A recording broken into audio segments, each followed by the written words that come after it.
오늘은 사십과 말씀을 통한 기도, 이제 우리가 성령론 끝나고 기도에 대한 성령이 가장 역사하는 통로가 말씀과 기도거든요.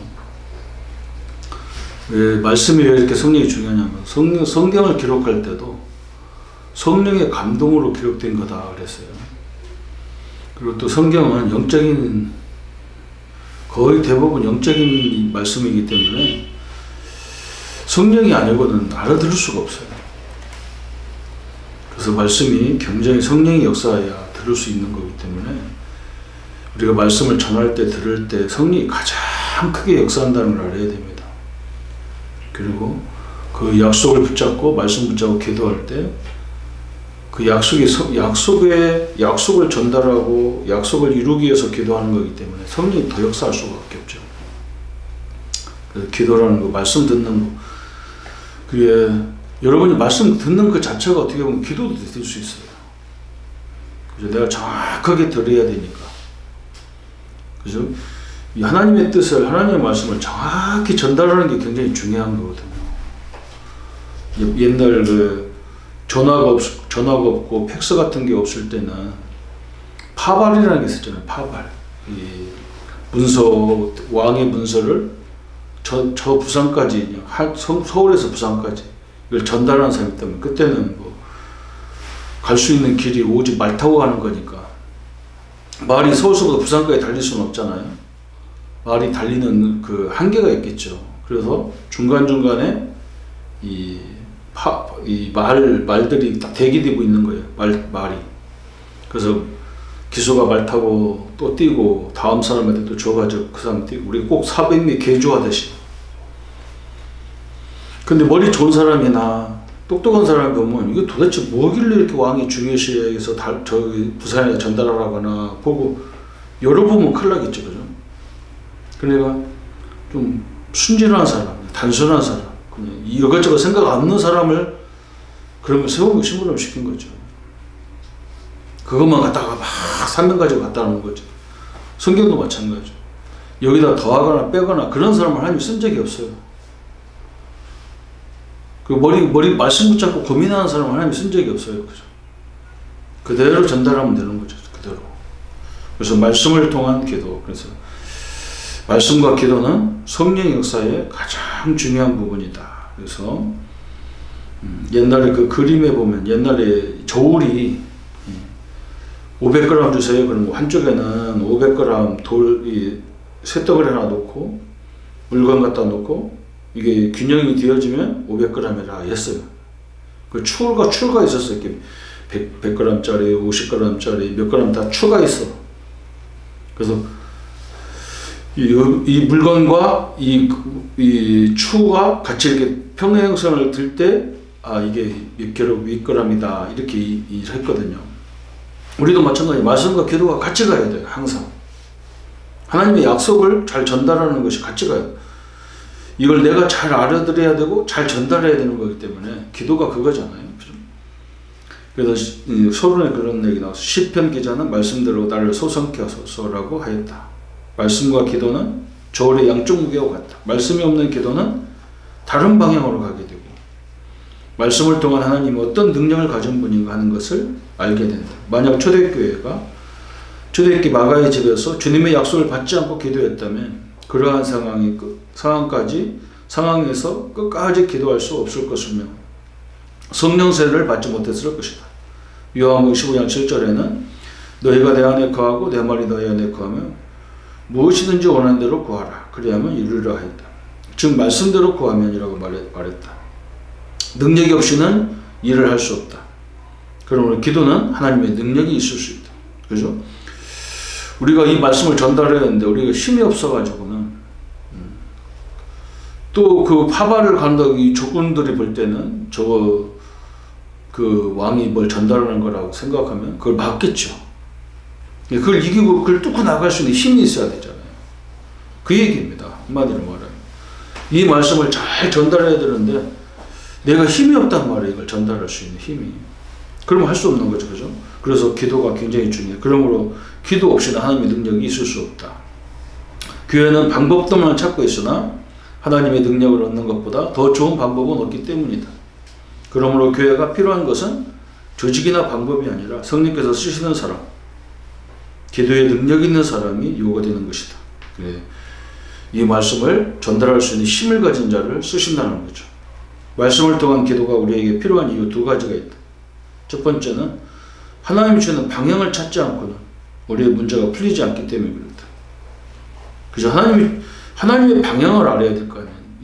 나를 심부름시키는 사람의 그 뜻을 알아야 될 거 아니에요. 그죠?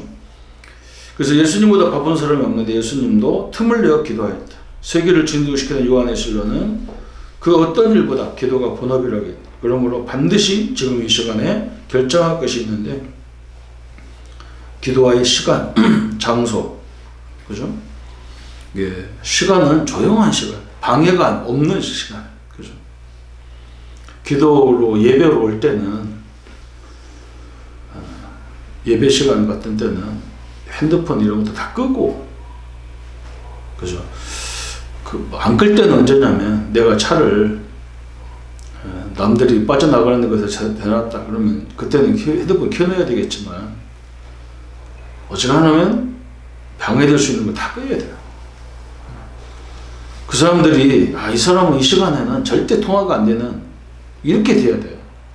이 성도들이 그게 안 되더라고요. 필요하면 언제든지 전화 받고 나가고 막 그렇게 갖고는 안 되겠죠. 그죠? 하나님 우선순위가 안 되면 되겠습니까? 장소. 또 세 번째는 같이 묵상할 사람이 있으면 좋으나 가능하면 혼자서 개인기도 말씀 받는 것은 말씀 받아가며 기도하는 것은 필수적이다. 두 번째, 첫 번째는 방향을 하려. 두 번째, 우리는 영적으로 전쟁터 나가는 군인과 같은 거.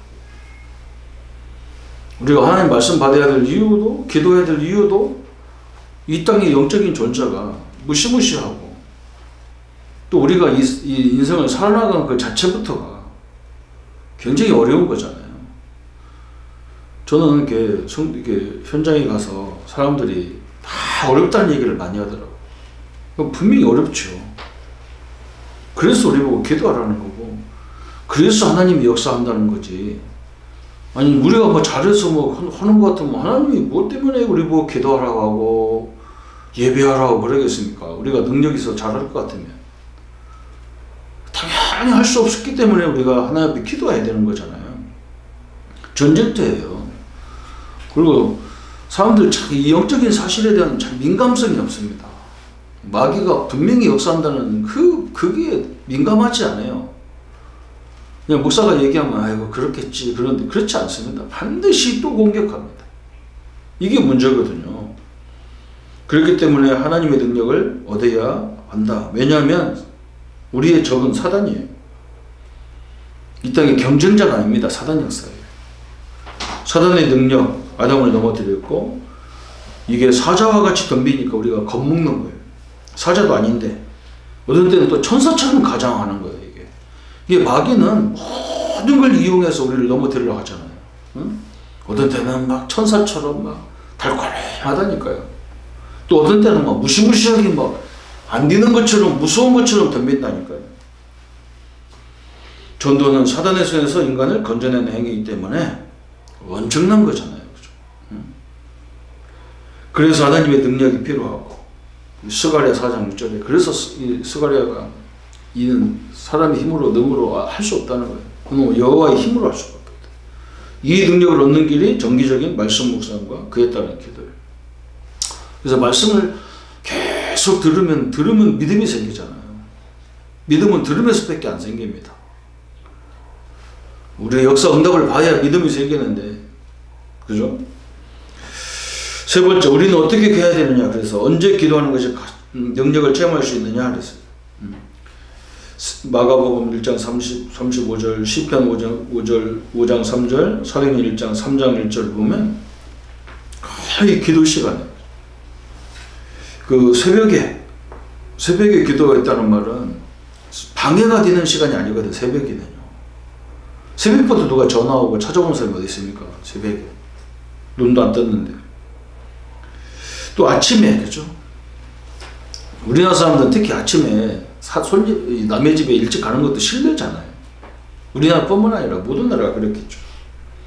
또 사도행전 3장 1절에도 보면 제9시기도라는 것은 이스라엘이나 이슬람권에 가보면 딱 이 사람들 기도 시간이 딱 정해져 있어요. 전 국민이 기도 시간입니다.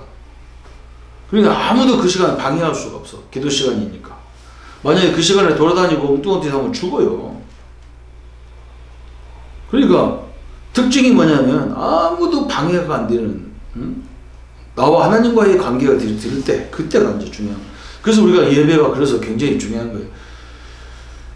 내가 예배 드리는 시간에 다 할 수 있는 거죠, 사실은.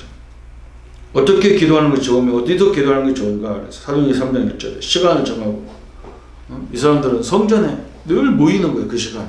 제9시기도 시간에. 이 사람들은 4번, 5번 기도 시간 있잖아요. 그 시간을 이용한 거예요, 이 사람들. 그래서 우리는 기도하려면 어떻게 보면 혼자도 기도해야 되겠지만 때로는 이렇게 같이 모이는 기도 속에 들어가야 기도로 오고 가면서 또 많은 역사가 일어나는 거거든. 하나님이 반드시 응답하는 기도는 어떤 기도냐. 요한일서 5장 14절에 하나님의 뜻을 알고 기도하면 무엇이든지 그랬어요. 요한일서 3장 22, 24절에 보면 주님의 계명을 알고 지키는 자면 다 주겠다는 거예요. 주님의 계명은 사랑입니다. 예수님의 계명은 사랑이에요. 하나님이 나를 사랑한 것처럼 나 같은 사람을 사랑했단 말이에요. 그러면 누구도 사랑받을 수 있는 거죠. 그걸 아는 자에게 그런 거예요. 아는 자에게 무엇이든지. 요한복음 15장 7절에 말씀 붙잡고 기도하면 무엇이든지. 마태복음 18장 18절 20절에 보면 무엇이든지 두세 사람, 이 복음을 아는 두세 사람이 모여서 기도하면 무엇이든지. 요한복음 14장 14절에 보면 내 이름으로 기도하면 내가 무엇이든지 주겠다. 그죠? 성경에 무엇이든지 응답 주는 방법 몇 가지가 없어요. 이 5, 6가지밖에 없거든. 하나님 어느 정도냐, 하여간에 무엇이든지 뜻을 알고, 사랑을 알고, 말씀을 붙잡고 기도하거나, 또 두세 사람이 연합으로 기도하거나, 그죠? 예수 이름으로 기도하면 뭐든지 주겠다는 거예요. 성도님들이 이 축복을 누리기를 바랍니다. 말씀을 통한 기도를 우리에게 허락하시고, 말씀 자체가 성령의 감동으로 되어 있기 때문에 성령의 역사가 아니고는 하나님 말씀을 육신적으로 밖에 이해할 수 없습니다. 성령이 역사하시 않으면 하나님 주신 본 진리를 알 수가 있고 영적인 세계의 그 엄청난 능력을 알아서 우리가 이 땅을 승리의 삶으로 살 수 있는 축복입니다. 이 축복을 누리는 우리 모든 성도님들로 역사에 주옵소서. 예수 그리스도 이름으로 기도합니다. 아멘.